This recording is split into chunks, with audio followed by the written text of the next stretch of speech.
Hi, this is Crystal Cervantes, and I'm going to be talking about the summer house, more specifically the last two pages. Kind of want to get in there because I want to talk about why Lagoff left the body of the little girl in the house, and I know we touched up on this in class, and I didn't actually get a chance to ask or to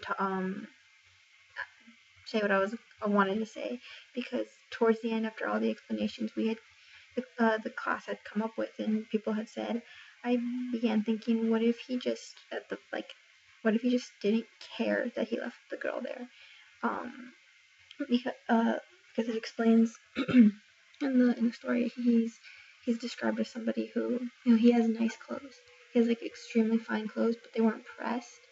And I'm just thinking, well, he cares enough to own nice things, but not to like take care of them or to know that he's properly well done.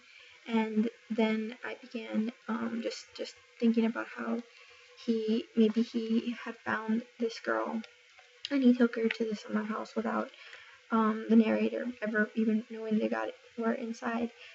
And he did what he did, and maybe in the beginning he was really careful, like to fold all the clothes and to like set out really nicely and make sure everything was in order and didn't like get out of he didn't make a real mess of things. And then after he was done and after he killed the girl, perhaps maybe he didn't care afterwards. He's like, oh well, I did what I did, I'm done, and he just took off. And I thought, oh well, that would actually make a lot of sense because he he already had paid in advance. He had nothing on record besides a really quickly drawn up contract that the narrator had put together. And like the narrator assumed, he probably didn't even give his real name to what was it, like Jean Joff or Leboff, Jean Jules Joseph Legoffin. So I'm just thinking, oh yeah, he probably just needed a quick and easy place to like get rid of evidence and to well murder this little girl. And I also wanted to look into the narrator himself because he like automatically, the last paragraph of the page 90, he jumps right into like, oh my god, this is all gonna come down on me. He starts blowing things out of proportion.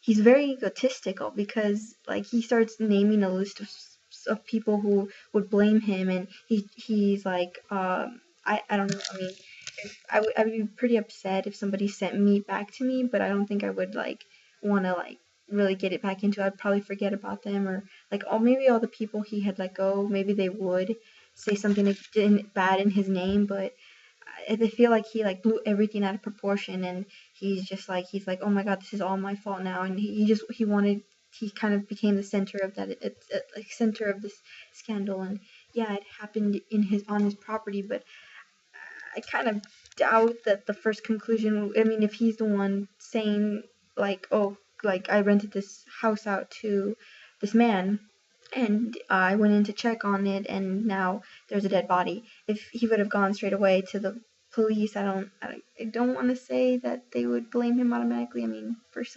suspect would probably be the owner of the house, but I think he automatically assumed there was no way out for him. And maybe that's true. Maybe I'm just making stuff up, but I think he was just really being an ass, and he could have said something, especially after he saw him again. He wanted to wipe his hands clean of this, but he didn't even do a good job because he buried the body in his own property, like under a tree in his own property. And then he could have, I don't know, I think he could have warned, or at least mentioned the policeman to, or mentioned to the policeman that, watch that guy watching that little girl, like he looks kind of he looks kind of sketchy or something.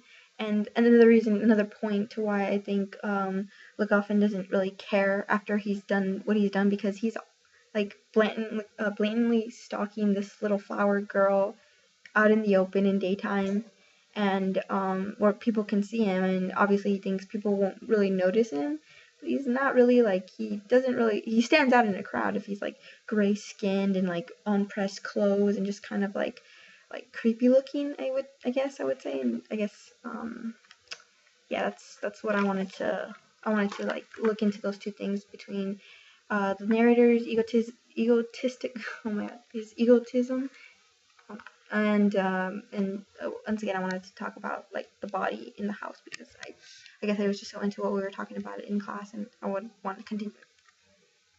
Thanks.